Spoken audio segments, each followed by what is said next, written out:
Buenas tardes. Hoy martes 27 de agosto, del presente año, nos encontramos nuevamente para dar seguimiento a nuestros comentarios sobre el Código Nacional de Procedimientos Penales. Hoy vamos a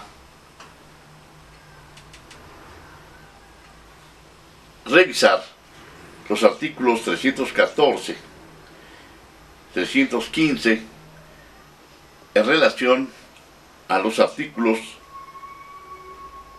259 y 261, todos del Código Nacional de Procedimientos Penales. El artículo 314 nos dice al rubro: incorporación de datos y medios de prueba en el plazo constitucional o su ampliación.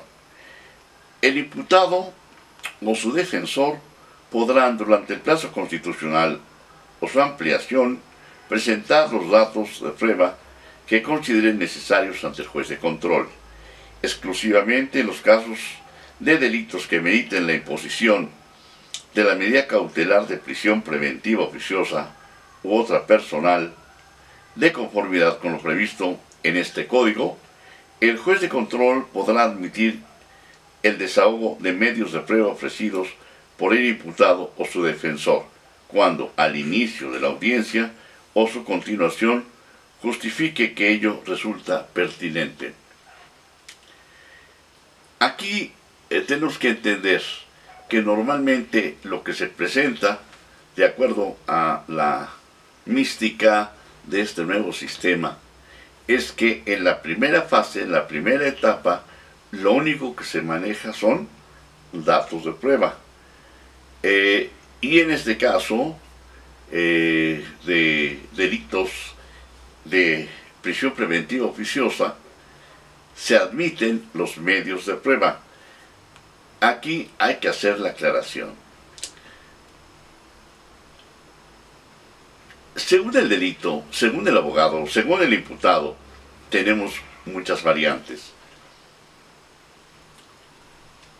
No sé realmente cuál sea la causa por la cual a algún abogado se le ocurre pedir ampliación del término o del plazo constitucional y no tiene ninguna prueba, ningún dato de prueba que ofrecer, menos un medio de prueba. Y resulta que finalmente, bueno, pues se dice que no llegaron los testigos, no se presentó a la persona que él quería interrogar, no sé. Esto me parece, en lo particular, cuando se hace con esa mala intención o con la intención de ampliar la llegada del auto, que normalmente es de vinculación a proceso, o bien sorprender o tratar de sorprender, no sé si a su cliente, no sé si al juez de control, en fin. ¿A qué me refiero con todo esto? Cuando no se tienen elementos, cuando no se cuenta con datos de prueba o medios de prueba en tratándose de delitos, repito, que requieren privación de libertad oficiosa, creo que debe resolverse ya sea en la audiencia o bien que se deje el plazo normal de 72 horas. Obrar de forma diferente me parece carente de ética, pero bueno, después de este breve paréntesis, vamos a ver cuando realmente exista esa, pues diríamos, obligación del defensor, tanto público como privado, de evitar que se lleve a cabo un juicio y pueda obtenerse la libertad de nuestro defendido dentro de ese plazo, es decir, hacer todo lo posible por obtener la libertad. Esto creo que va acorde con la exposición de motivos al Código Nacional de Procedimientos Penales. Estamos hablando antes, obviamente, del año 2008, cuando se inicia la reforma al artículo 20 constitucional. Estamos hablando de ese año porque recuerden que el Código Nacional empieza su vigencia en julio del 2016. Es decir, en aquellos tiempos se hablaba de que pues solamente de manera excepcional se privaría de su libertad a alguien, es decir, normalmente el proceso se llevaría en libertad. Lamentablemente esto no sucede. Creo yo que aquí hay mucha tela de donde cortar, hay muchos amparos que promover, porque estamos hablando de los llamados delitos graves, y estos delitos graves están contenidos o están previstos en el artículo 19 constitucional, o nos remite a eso, a los códigos penales. En el caso del Estado de México, esos delitos graves los tenemos contemplados en el artículo 9 del Código Penal de nuestra entidad.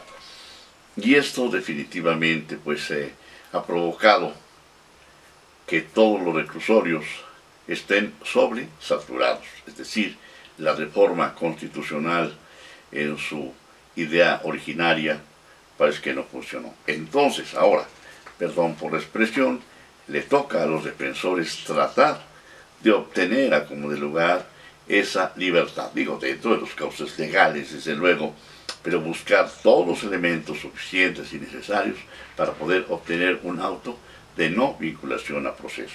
Bien, en este caso estamos aquí en este 314, en donde la ley, en donde el Código Nacional nos permite ofrecer esos datos de prueba o esas pruebas. Cuando hablamos de datos de prueba, efectivamente tenemos que acudir a entender al código para entender la diferencia entre unos y otros. Por eso hablaba yo del artículo 259 y 261. En relación a esto, efectivamente el artículo